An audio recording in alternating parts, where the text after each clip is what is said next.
Dear students, अस्सलाम वालेकुम। उम्मीद करता हूँ कि आप सब खैरियत से होंगे। ओ लेवल्स अकाउंटिंग में हमारा चैप्टर है क्लब्स एंड सोसाइटीज़, और इसके पिछले 2 लेक्चर्स में हमने इंट्रोडक्शन देखा था और इसके अलावा रिसिट एंड पेमेंट अकाउंट्स को भी हमने डिस्कस किया था। आज हम बात करेंगे सब्सक्रिप्शन के बारे में।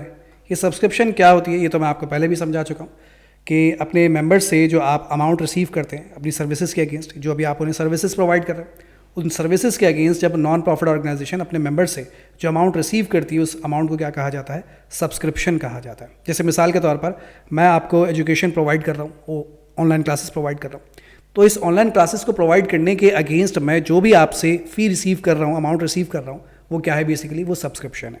ठीक है, तो सर्विसेज को अवेल करने के लिए जो आप अमाउंट पे करते हैं वो कहलाती है सब्सक्रिप्शन। नेटफ्लिक्स के सब्सक्रिप्शन लेते हैं, नेटफ्लिक्स की, है ना, वो भी क्या है? सब्सक्रिप्शन। आप उन्हें एक अमाउंट पे करते हैं।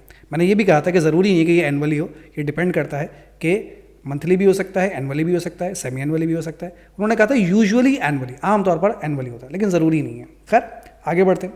अच्छा, आज हम बात करेंगे कि सब्सक्रिप्शन अकाउंट बनता कैसे।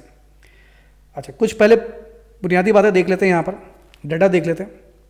सब्सक्रिप्शन अकाउंट बनाने के लिए कुछ जो डाटा हमें दिया गया है वो सब्सक्रिप्शन इन एरियर।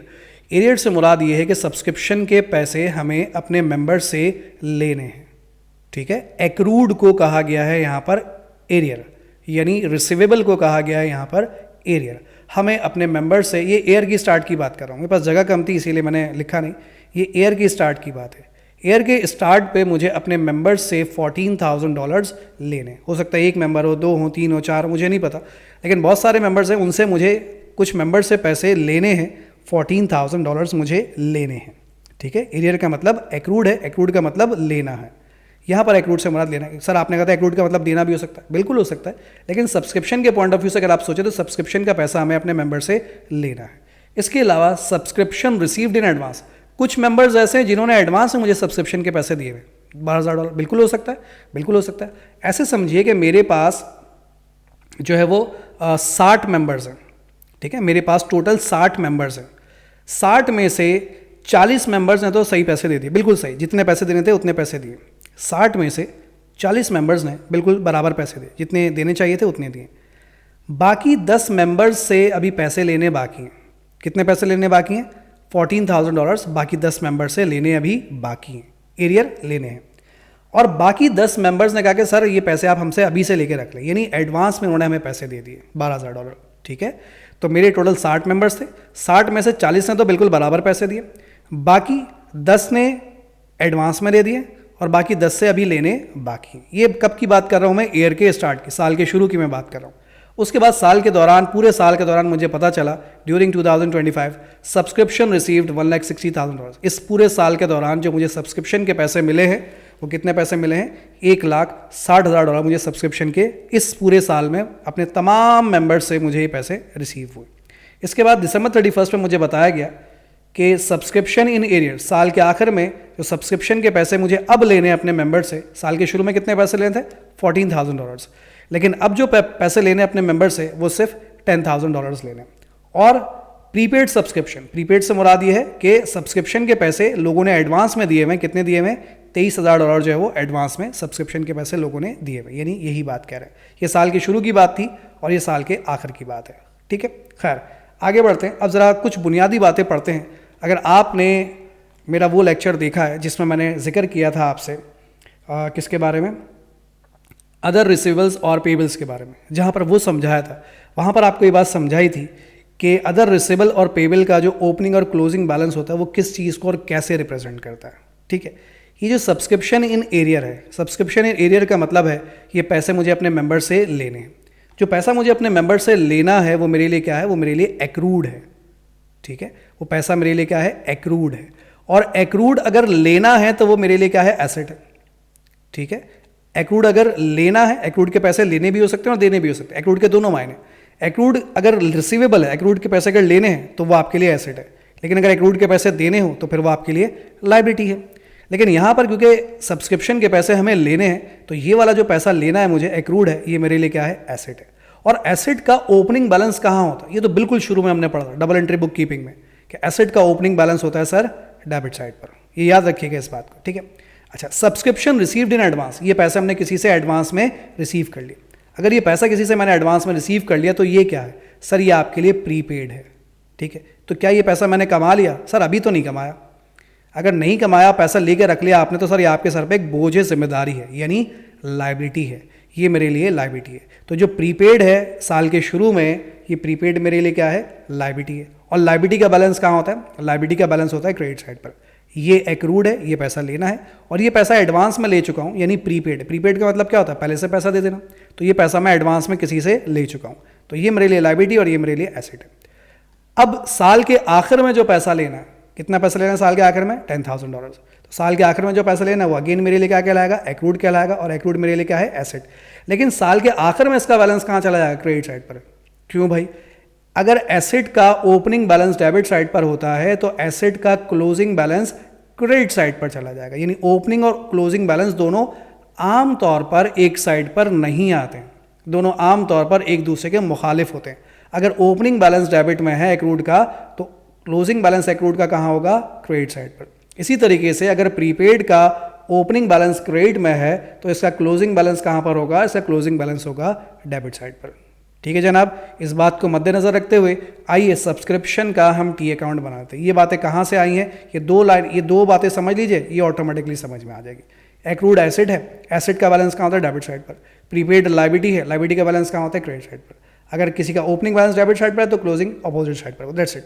ठीक है, अच्छा, सब्सक्रिप्शन इन एरियर, ये मेरे लिए एसेट है, तो एसेट का बैलेंस कहाँ पर होगा? सर एसेट का बैलेंस होगा डेबिट साइड पर। तो इस 14,000 को मैं यहाँ पर लिखता हूँ डेबिट साइड पर। जनवरी 1 ईयर के स्टार्ट की डेट, बैलेंस बीडी यानी ओपनिंग बैलेंस 14,000 मैंने यहाँ पर लिख दिया। ठीक है, और इसी डेट पर ये मेरे लिए प्रीपेड है, यानी एडवांस मैंने रिसीव किया, ये मेरे लिए क्या है? लाइबिलिटी है। और लाइबिलिटी का ओपनिंग बैलेंस कहाँ होता है? क्रेडिट साइड पर। तो मैं आ जाता हूँ क्रेडिट साइड पर, ये मैंने लिख दिया जनवरी 1, balance BD $12,000।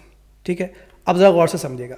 During 2025 subscription received $1,60,000। पूरे साल में मैंने अपने तमाम मेंबर्स से $1,60,000 जो है वो रिसीव किए। अब अगर मैं रिसीव करता हूँ तो इसकी ज़रा बेसिक एंट्री दिमाग में लेकर आते हैं। सर अगर आपने सब्सक्रिप्शन के पैसे रिसीव किए हैं तो आपके पास कैश आ रहा है, पैसा आ रहा है। पैसा आएगा तो कैश को लिखना चाहिए सर डेबिट साइड पर, ऐसा ही है? बिल्कुल। और आपकी इनकम बढ़ रही है, ऐसा ही हो रहा है? जी सर बिल्कुल ऐसे। आपने अपने मेंबर से पैसे रिसीव किए तो आपकी इनकम क्या हो जाएगी? बढ़ जाएगी। कानून ये कहता है कि अगर इनकम बढ़ जाए तो इनकम को कहाँ लिख दीजिए? क्रेडिट साइड पर। तो ये जो सब्सक्रिप्शन है ना, बेसिकली ये हमारी इनकम को शो कर रहा है। ठीक है, तो ये हमारा इनकम अकाउंट है। तो इनकम मेरी बढ़ रही है, इनकम बढ़ने की सूरत में सब्सक्रिप्शन मेरी इनकम है, कहाँ लिखा जाएगा? क्रेडिट साइड पर। तो इस इनकम को उठाकर मैं यहाँ लिख देता हूँ क्रेडिट साइड पर। जो पैसे मैंने रिसीव किए कितने? $1,60,000। $1,60,000 मैंने क्रेडिट साइड पर लिख दिए। क्यों लिख दिए? क्योंकि मेरी इनकम बढ़ी है, इनकम बढ़ेगी तो सब्सक्रिप्शन कहाँ लिख दिया जाएगा? क्रेडिट साइड पर। डेट डाल दिया आपने, ईयर की लास्ट डेट, और या तो आपके ऑफिस में पैसा आएगा या फिर बैंक में पैसा आएगा, दोनों मैंने लिख दिए। अच्छा जी, उसके बाद ये मुझे दो बैलेंसेस दिए गए। क्लोजिंग बैलेंस है, ये सब्सक्रिप्शन का क्लोजिंग बैलेंस दिया हुआ है एक्रूड का, और ये सब्सक्रिप्शन का प्रीपेड का क्लोजिंग बैलेंस दिया हुआ है। अब जरा गौर से समझिएगा भाई, सब्सक्रिप्शन का ये एक्रूड है, एक्रूड का क्लोजिंग बैलेंस है। एक्रूड का क्लोजिंग बैलेंस कहाँ पर आना चाहिए? सर ये आना चाहिए क्रेडिट साइड पर। तो इस बैलेंस को 10,000 को उठाकर कहाँ लिखूंगा मैं? क्रेडिट साइड पर। ये मैंने लिख दिया बैलेंस सीडी के नाम से, क्रेडिट साइड पर कितना? 10,000। ये देखिए दोबारा समझ लीजिए भाई, इसमें कंफ्यूज ना होइए। ये subscription in arrear opening balance था, ये subscription in arrear closing balance. Opening balance हमने कहाँ लिखा? डेबिट साइड पर। अगर ओपनिंग डेबिट साइड पर आया है तो इसका जो क्लोजिंग आएगा वो इसके अपोजिट साइड पर यानी क्रेडिट साइड पर आएगा। सेम इसी तरीके से ये जो रिसीव्ड इन एडवांस था, पैसा एडवांस में रिसीव किया था, ये क्या था? प्रीपेड। और प्रीपेड क्या है? लाइबिलिटी। तो लाइबिलिटी का आपने ओपनिंग बैलेंस कहाँ लिखा था? क्रेडिट साइड पर। अगर ओपनिंग बैलेंस क्रेडिट साइड पर लिखा था तो इसका जो क्लोजिंग बैलेंस है, ये प्रीपेड यानी लाइबिलिटी है, इसका जो क्लोजिंग बैलेंस होगा वो कहाँ पर आ जाएगा? सर वो आ जाएगा इसके डेबिट साइड पर। ये आ गया, मैंने लिख दिया इसे डेबिट साइड पर। ठीक है जनाब, अब क्या करना है? अब हमें दोनों साइड्स का टोटल करना है एज यूजुअल। करके देखते हैं। इधर टोटल बनता है 182, तो खांसी हो गई थी तो इधर का टोटल भी बनना चाहिए कितना? 182। लेकिन अगर आप इधर का टोटल करें तो इधर बनता है 37,000 जो है वो इधर का टोटल बनता है, जबकि टोटल बनना कितना चाहिए? $1,82,000 बनना चाहिए, लेकिन नहीं बन रहा। खैर डिफरेंस निकालेंगे, अगर 182 यहाँ है तो यहाँ पर भी लिखना 182। डिफरेंस जब निकालते हैं तो 182 में से आप $37,000 को माइनस करके देखिए, डिफरेंस आएगा आई थिंक $1,45,000।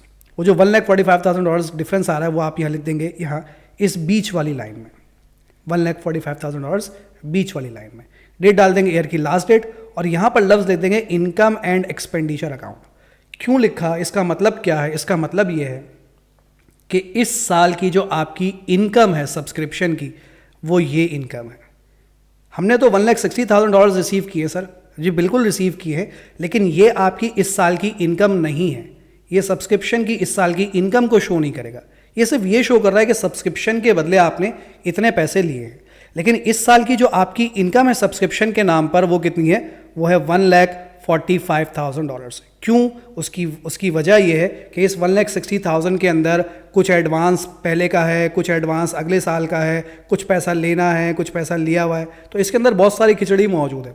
इन सब को अगर मैं इस ईयर के हिसाब से एडजस्ट करूं तो ये पता चलता है कि भाई मैंने बेशक लिए हैं $1,60,000, लेकिन मेरी इस साल की जो असल आमदनी बनती है वो कितनी बनती है? वो है $1,45,000। और जब ये मेरी इस साल की आमदनी है तो ये यहाँ से निकल कर कहाँ चला जाएगा? इनकम एंड एक्सपेंडिचर अकाउंट में। जैसे हम बनाते थे ना इनकम स्टेटमेंट, तो बेसिकली आप जब पहले बनाते थे, आपको अगर याद हो जब हमने डिस्कस किया था अदर रिसीवेबल एंड पेबल, तो उसमें जो डिफरेंस आ रहा था उसे हम नाम देते इनकम स्टेटमेंट का। बस यहाँ पे इनकम स्टेटमेंट का लफ्ज़ हटाकर हमने क्या लफ्ज़ लिखा है? Income and expenditure account.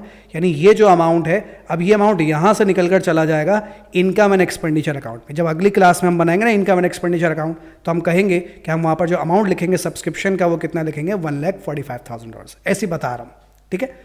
तो सब्सक्रिप्शन अकाउंट क्या शो कर रहा है? ये जो 145,000 ये शो कर रहा है कि हमारी जो एक्चुअल इनकम है इस ईयर की 2025 की वो $1,60,000 नहीं है। वो कितनी है? वो है $1,45,000। ठीक है जनाब, इसको ध्यान में रखना है। अच्छा, उसके बाद ये जो बैलेंस सी डी बचा है $23,000, इसे उठाकर यहाँ लेकर आ जाएंगे, ये यहाँ का बैलेंस बी डी हो जाएगा।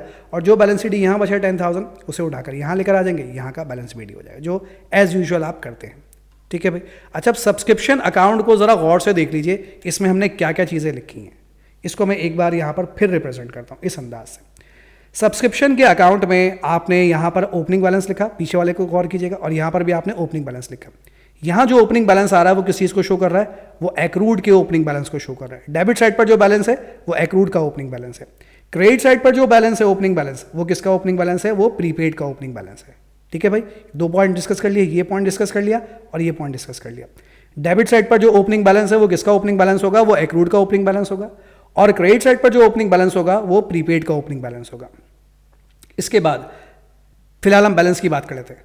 डेबिट साइड पर जो बैलेंस होगा, क्लोजिंग बैलेंस, डेबिट साइड पर जो क्लोजिंग बैलेंस होगा वो किसका क्लोजिंग बैलेंस होगा? प्रीपेड का।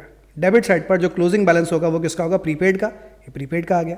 और क्रेडिट साइड पर जो क्लोजिंग बैलेंस होगा वो किसका होगा? वो एक्रूड का। यानी एक्रूड का ओपनिंग बैलेंस यहाँ, एक्रूड का क्लोजिंग बैलेंस यहाँ, प्रीपेड का ओपनिंग बैलेंस यहाँ, प्रीपेड का क्लोजिंग बैलेंस यहाँ। ये 4 बातें हो गई। इसके बाद यहाँ जो भी डिफरेंस आएगा, ये डिफरेंस आपने कैलकुलेट करना है। यहाँ जो भी डिफरेंस आएगा उसे आप क्या नाम दे देंगे? Income and expenditure account. और ये किस चीज़ को शो करेगा? ये आपकी एक्चुअल इनकम को शो करेगा। ये आपकी एक्चुअल इनकम को शो करेगा। और यहाँ जो अमाउंट लिखा जाएगा वो किसका अमाउंट लिखा जाएगा? जो भी सब्सक्रिप्शन के पैसे आपने इस पूरे साल में रिसीव किए होंगे उस सब्सक्रिप्शन का अमाउंट यहाँ पर लिख दिया जाएगा। ये 4 बातें हमने पीछे डिस्कस की थी। 4 नहीं सॉरी 6 बातें, 1 2 3 4 5 6। यहाँ पर एक लफ्ज़ का मैंने और इजाफा कर दिया, इन केस कभी आ जाए तो इसको भी माइंड में रखिएगा। अगर कोई सब्सक्रिप्शन का पैसा डूब जाता है, कोई उधार अगर आपको रिसीव नहीं होता, वो पैसा डूब जाता है, तो वो भी आप कहाँ लिख देंगे? क्रेडिट साइड पर लिख देंगे। ठीक है, ये क्रेडिट साइड पर क्यों आ रहा है? क्योंकि जो भी आपका एक्रूड का बैलेंस था, जो सब्सक्रिप्शन के पैसे लेने थे, मिसाल के तौर पर 14,000, उसमें से पैसे डूब गए, तो अगर ओपनिंग बैलेंस डेबिट में था तो डूबने की सूरत में वो कहाँ आ जाएगा? क्रेडिट साइड पर आ जाएगा। ठीक है, बहरहाल अगर कभी जिक्र आ जाएगा तो ये इसको आप क्रेडिट साइड पर रिकॉर्ड कर देंगे। तो ये सब्सक्रिप्शन अकाउंट का एक बेसिक फॉर्मेट है, इसको अच्छे तरीके से माइंड में रख लीजिए। एक्रूड का ओपनिंग बैलेंस डेबिट में, क्लोजिंग बैलेंस क्रेडिट में, प्रीपेड का ओपनिंग बैलेंस क्रेडिट में और क्लोजिंग बैलेंस डेबिट में। सब्सक्रिप्शन जो रिसीव करेंगे वो क्रेडिट साइड पर आ जाएगी और इनका जो भी डिफरेंस होगा वो डेबिट साइड पर आएगा। लाजमी तौर पर ये डेबिट साइड पर आएगा और इनकम एंड एक्सपेंडिचर अकाउंट के नाम से रिकॉर्ड किया जाएगा। तो ये सब्सक्रिप्शन के अकाउंट का फॉर्मेट है, इसे अच्छे तरीके से माइंड में बिठा लीजिए और उम्मीद करता हूँ कि यहाँ तक की कहानी जो है वो आपको समझ में आ गई होगी। फिलहाल आजकल हम इतना ही रखेंगे और इंशाल्लाह इसे कंटिन्यू करेंगे अब हम अगली क्लास में। टेक केयर, अल्लाह हाफिज़।